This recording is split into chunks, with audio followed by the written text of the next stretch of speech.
In '87, when Cardinal Mahoney, I think then Bishop Mahoney, knew that the Holy Father was coming here, he asked Father Kaiser who should produce the show. And Bud called on me, and he also called Marty Pacetta.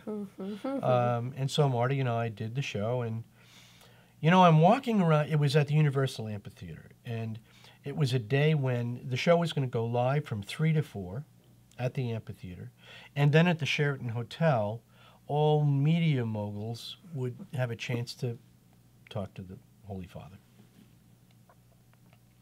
And I was walking around that day, and everything was going swimmingly well.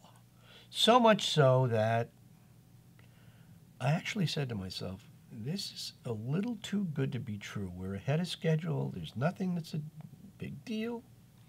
Show's going to go live at 3. I'm going to meet the Holy Father at 10 minutes to 3. We're going to discuss what he's going to do. We had to send a priest a year earlier to the Vatican because he'd never used a radio mic before. So we had to show them a radio mic. We had to get the measurements of his waist, 40-inch waist, and build the harness for the microphone. And so that was really the only, and we gave him a thumbnail of the format. But I was going to talk to him just before the show and mic him up. And the show was going on at 3. At I think 20 minutes to 3, there's an arc at the power grid at Universal. All lights to the amphitheater. The entire place goes black.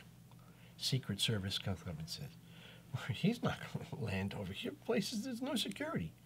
So Pacetta, God bless him for his brains and everything else, says, BB Generator is on the lot. Get me 5 generator trucks. Within 7 or 8 minutes, 5 trucks pull up to the back of the amphitheater. They hook each other up to each other, like Christmas tree lights. He hooks into the grid, fire the trucks up, and the lights go up. The helicopter lands. I meet with him at about 7 minutes to 3. Now we got to put his radio mic on. So a priest has to go under his vestments, and we have the holster built for the 40-inch waist. And it doesn't fit. Oh, God. So the Holy Father sucks it in. We patch the 2 Velcro pieces together, put the pack in. He looks up at me and says, now, my son, you know we have a very pudgy Pope. And we do the show. And that was it. Amazing. The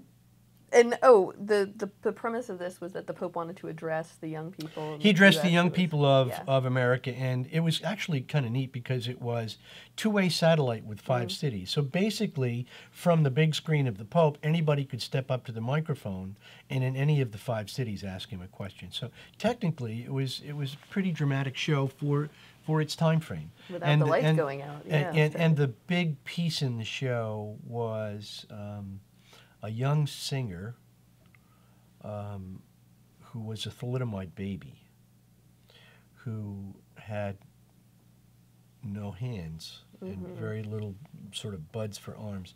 And he played the guitar with his feet and sang. And the Holy Father was so moved, he jumped off the stage. And the Secret Service went nuts because he went right into the crowd, right up to this young fellow, and he kissed his feet. And it became it was the piece that most people remembered from that visit.